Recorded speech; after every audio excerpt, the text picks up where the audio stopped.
Hi everybody, this is Joe Contrera and welcome back to the Alive at Work Leadership video blog. This week's topic is uncertainty. And the title of this week's blog is Uncertainty, to rail or not to rail. This morning I was having a phone conversation with one of my colleagues who lives just south of Portland, where there's some kind of crazy stuff going on right now.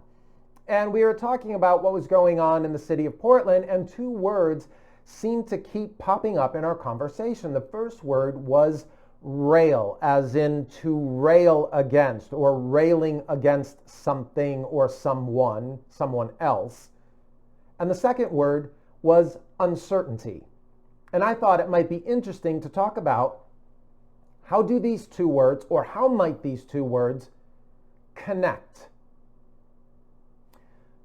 When we look at the word rail, where it actually came from, the term rail out of town came from years ago when a salesperson, or a flim-flam man as they were referred to, a shyster, would come into town and sell a product, whether it was an elixir or a concoction that was the cure-all. It would cure baldness or any other disease that you had. Well, when it turned out that they were false, that the people were taken advantage of, they would literally be railed out of town. And here's how. They would be tied up, they would be thrown in a rail car and put on a passing train and literally railed out of town. That's where the term came from.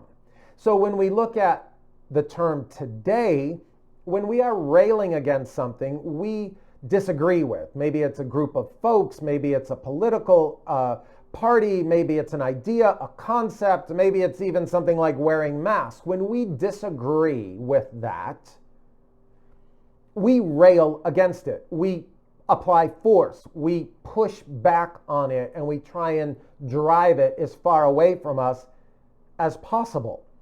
Now, when uncertain times, and obviously there's a lot of uncertainty going on right now, in times of uncertainty, what people have a tendency to do is grasp onto something. Beliefs, ideas, thoughts, political opinions, whatever it is. And it seems as if the more uncertainty there is, the more we grasp on to our beliefs and hold on for dear life as if our life depended upon it. But you know what? This leads me to another type of rail, another type of railing, if you will. And the image that comes to mind is my 90-year-old mother. Now, she's 90, but she still gets around pretty darn good. So when she walks into the house, she's on the landing and she has to go up 3 or 4 stairs in order to get to the next level where she lives. Now, when she's on the landing, the first thing she reaches out and grasps for is the handrail.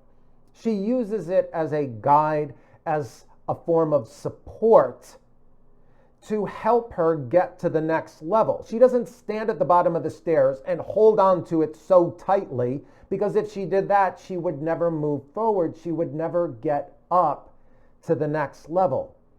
She grasps it and she helps herself up the stairs with support from the rail. What does this have to do with you and I?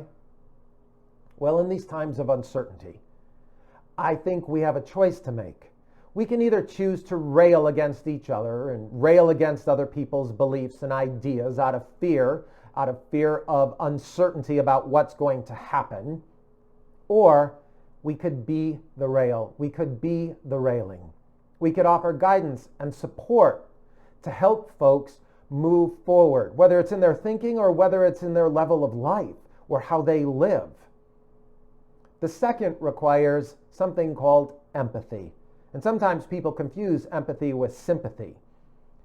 I don't need to feel what someone else is feeling. There's no way that I possibly can. I didn't experience what they've experienced in their life.